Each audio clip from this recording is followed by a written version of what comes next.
Magandang gabi sa lahat. Tatalakayin natin ngayon ang global rights. Ang global rights ay tumutukoy sa mga pangunahing karapatan at kalayaan na universally kinikilala at pinoprotektahan para sa lahat ng mga individual at naman ang kanilang nasyonalidad, etnisidad, relihiyon o anumang iba pang katangian.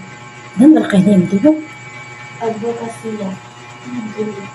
Ang advokasya ng global rights ay tumutukoy sa pagsusulong at pagtatanggol ng karapatang pagtao sa buong mundo. Layunin nito ang pangmatagalang proseso ng pagbabago sa lipunan at politika upang tiyakin ang karapatan ng mga individual sa buong mundo. Isyong binigyang pansin at pagmukol. Ang global rights ay tumutok sa iba't ibang mga isyu sa karapatang pagtao sa buong mundo. Una, access to justice. Ito ay naglalayong matiyak na ang bawat isa ay may kakayahan na magkaroon ng patas at magkaroon ng proseso sa harap ng batas. Pangalawa, gender equality. Ito ay naglalayong labanan ang diskriminasyon at pang-aabuso laban sa mga kababaihan at itaguyod ang kanilang emansipasyon at kapangyarihan sa lipunan. Pangatlo, human rights security. Ito ay nagsusulong para sa proteksyon laban sa extrajudicial killings, enforced disappearance, torture at iba pang mga paglabag sa karapatang pantao. Pang-apat, natural resource governance. Ito ay naglalayong itaguyod ang pantay na akses at benepisyo mula sa litas na yaman para sa lahat ng sektor ng lipunan. Panglima, children's rights. Ito ay naglalayong protektahan at itaguyod ang karapatan ng mga bata laban sa child labor, child trafficking, at iba pang anyo ng pang-aabuso laban sa kanila. Yun lang at maraming salamat. Mga hakbang at aksyon ng ginawa. Ang global rights ay nagsasagawa ng iba't ibang hakbang at aksyon upang itaguyod at protektahan ang karapatan ng pangtao.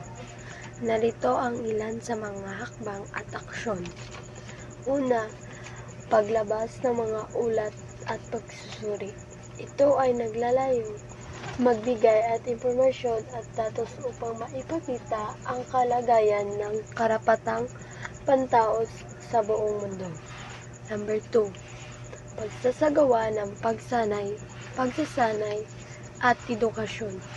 Ito ay naglalayong magkaroon ng mas maraming tagapagtanggol ng karapatan sa pangtao sa iba't ibang sektor ng lipunan.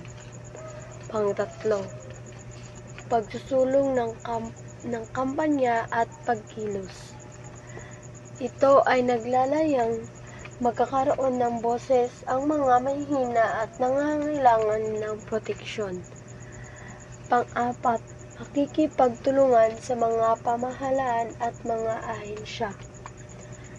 Ito ay naglalayong magkakaroon ng mga pulisya at programa na nagtataguyod ng karapatang pangtao. Thank you. Good afternoon everyone. Narito ang ilang halimbawa ng mga global rights o pandaigdigang karapatan na kinikilala at pinoprotektahan para sa lahat ng individual. Karapatan number 1, karapatan sa buhay. Ang bawat tao ay may karapatan sa buhay, kalayaan at seguridad ng katawan. Ito ay isang pangunahing karapatan na hindi dapat bawiin ng sinuman. Number 2, kalayaan sa pamamahayag. Ang karapatan sa kalayaan ng opinyon at pamamahayag kabilang ang kalayaan ng pagpahayag ng sariling pananaw at ideya ng walang takot sa pag-uusig. Number 3, pantay-pantay na karapatan. Lahat ng tao ay dapat pantay-pantay sa harap ng batas at may karapatang pantay-pantay sa proteksyon ng batas laban sa anumang uri ng diskriminasyon.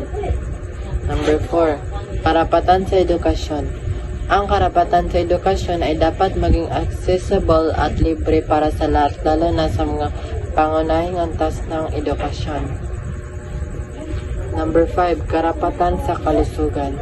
Bawat isa ay may karapatan sa sa pinakamataas na antas sa kalusugan na maaaring maabot. Ito ay pinapalooban na akses sa pangangalaga sa kalusugan at serbisyong medikal. Number 6. Karapatan sa trabaho.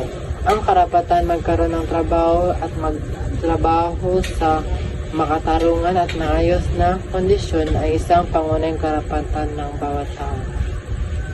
Number 7. Karapatan sa privacy. Ang karapatan sa privacy ay nagbibigay proteksyon sa individual laban sa hindi autorisadong pag-access o paggamit na kanilang personal na impormasyon. Yun lang po.